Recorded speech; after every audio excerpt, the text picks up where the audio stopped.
Reading practice from a book called You Can Trust the Communists to Be Communists, written by Dr. Fred C. Schwarz. Chapter 1 continued. Peace.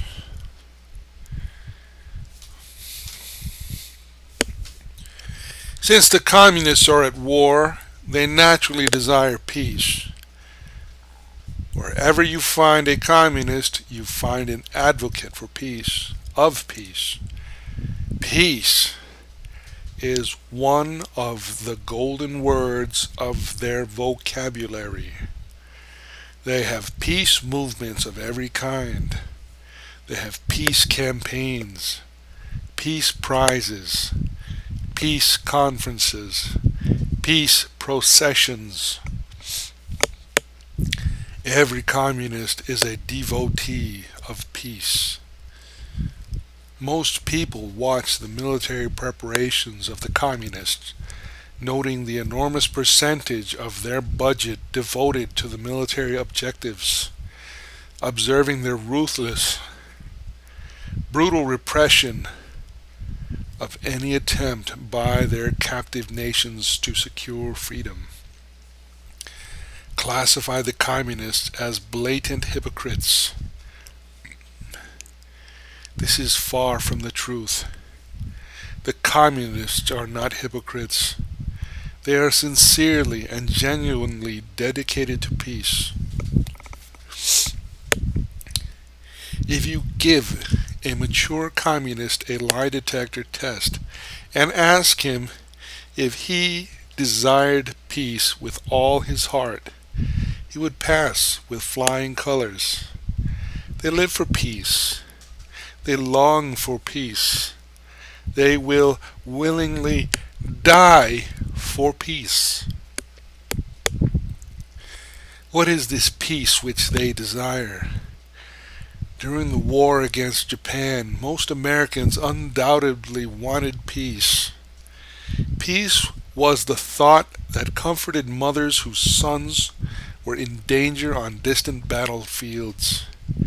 Peace was the word which sustained wives, lonely and anxious without their husbands. Peace was the goal that motivated servicemen who knew the boredom, the loneliness, and the danger of war.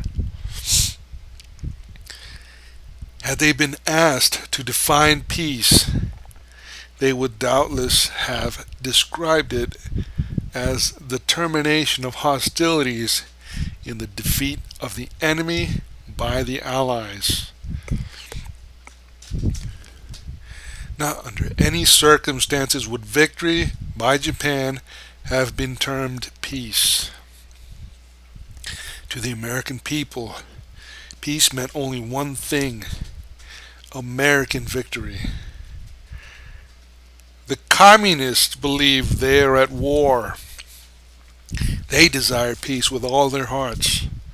But to them, peace is that golden consummation when the progressive forces of communism totally overwhelm American imperialism and climaxes in the communist world conquest.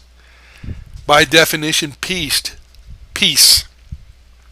is the communist world conquest. Since this is true, any action that advances communist conquest is a peaceful action. When the armies of the communist Chinese encompass the Tibetans, robbing them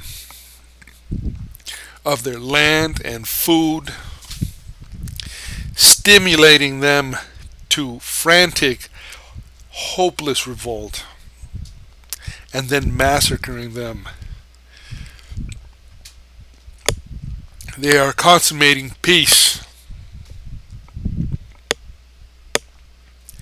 When Khrushchev ordered Russian tanks into Budapest to fire into the apartment buildings, reducing them to rubble, entombing men, women, and children, in his heart, had a song of peace. In his heart, he had a song of peace. The communists use the word peace in their own sense with total sincerity. We interpret it in our sense. We are the victims, not of their hypocrisy, but of our own ignorance. The communists are not hypocrites. They suffer from paranoid delusions of an intense sincerity. They are so enmeshed in the delusions of Marxism, Leninism, that they are beyond the scope of rational argument and conviction. All observed phenomena are interpreted within the framework of their preconceived conclusions. If they were hypocrites, it would be much easier to deal with them. You can make a bargain with a hypocrite. You can scare a hypocrite. When you are dealing with when you are dealing with paranoics of highly organized delusional patterns, your sole recourse is to acknowledge and understand these patterns and take measures to protect yourself against the conduct which results from the delusions.